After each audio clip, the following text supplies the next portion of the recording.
अस्सलाम वालेकुम। आज 26 सितंबर 2023 है और आज की वीडियो बहुत ही मुख्तसर सिर्फ एक अपडेट के हवाले से सैफ पावर के लिमिटेड के हवाले से। इस पे मैंने कुछ 15-20 दिन पहले ही एक वीडियो बनाई थी जिसमें बताया था कि इसके मेरी क्या ओपिनियन है इस कंपनी के बारे में, उसकी परफॉर्मेंस के बारे में। तो अब इसके डिटेल अकाउंट्स पे आ गए तो मैंने पढ़ी ब्रीफली। मैं डिटेल अकाउंट्स पे जिक्र नहीं करूँगा, बड़ा हाई लेवल जिक्र करूंगा क्योंकि ये ऐसी कंपनी है जिसमें मेरा एक सॉर्ट ऑफ इंटरेस्ट नहीं है।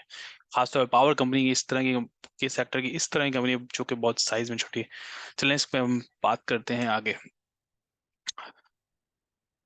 सबसे पहले हम तीन चीज़ों का जिक्र करेंगे, इसके अपडेट के क्या नोटिफिकेशन स्टॉक एक्सचेंज में इसने रिसेंटली सबमिट किया था, फिर इसकी फाइनेंशियल पोजीशन की बात होगी और फिर आखिर में मेरी राय।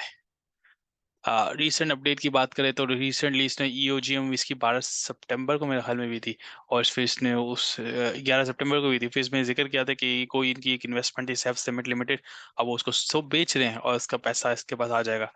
सारी फॉर्मेलिटीज करंटली इन प्रोग्रेस है और बहुत जल्द इनको सेल होके पैसा आ जाएगा। और शायद फिर इस लोगों को और काफ़ी सारे यूट्यूबर्स इस तरह की यूट्यूबर्स और जो तज्जियाकार है वो ये बोल रहे हैं कि ये पैसा शेयर होल्डर में बांट देगा और इसकी एक्सपेक्टेशन है कि डिविडेंड देगा आने वाले वक्तों में। अभी इसने नहीं दिया और एक्सपेक्टेशन ये क्रिएट करें कि इसकी सेल होगी तो कैश आएगा और फिर वो देगा। तो जो जो सिर्फ एक वो एक्सपेक्टेशन है, कोई इस तरह की ऑफिशियल कोई कम्युनिकेशन नहीं है। फाइनेंशियल पोजीशन की बात करें तो लॉस में 6 मंथ एंडेड पे। पिछले साल प्रॉफिट में था तो शायद डिविडेंड दिया था, इस बार 1.29 दिया डिविडेंड। तो मैं पर्सनली मेरी एक जब किसी कंपनी को असेस करा तो मेरा सबसे पहला क्राइटेरिया होता है वो पैसा बना रहा नहीं बना रहा। जब वो कंपनी पैसा ही नहीं बना रही तो हम हमारे पैसों को किस तरह बढ़ाएगी और डिविडेंड किस तरह देगी।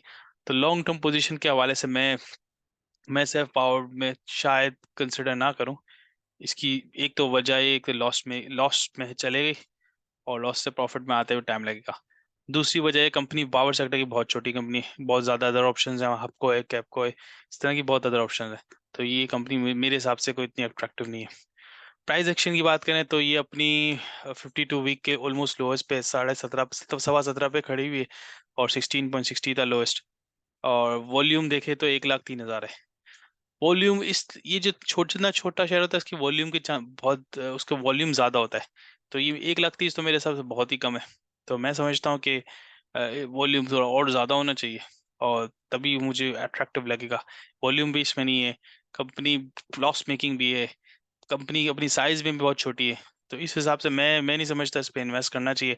हो सकता है शॉर्ट टर्म ये क्या पता 17 से 20 पे चले जाए, 22 पे चले जाए, लेकिन स्टिल मैं उस गेन को मैं ये समझता हूँ कंपनी पैसा बना रही है अपने ऑपरेशन रेवेन्यू से तब मैं इन्वेस्ट करता हूँ। कोई चीज़ बेच के अगर कुछ बना रही है तो मेरा नहीं ख्याल वो इन्वेस्टेबल कंपनी है।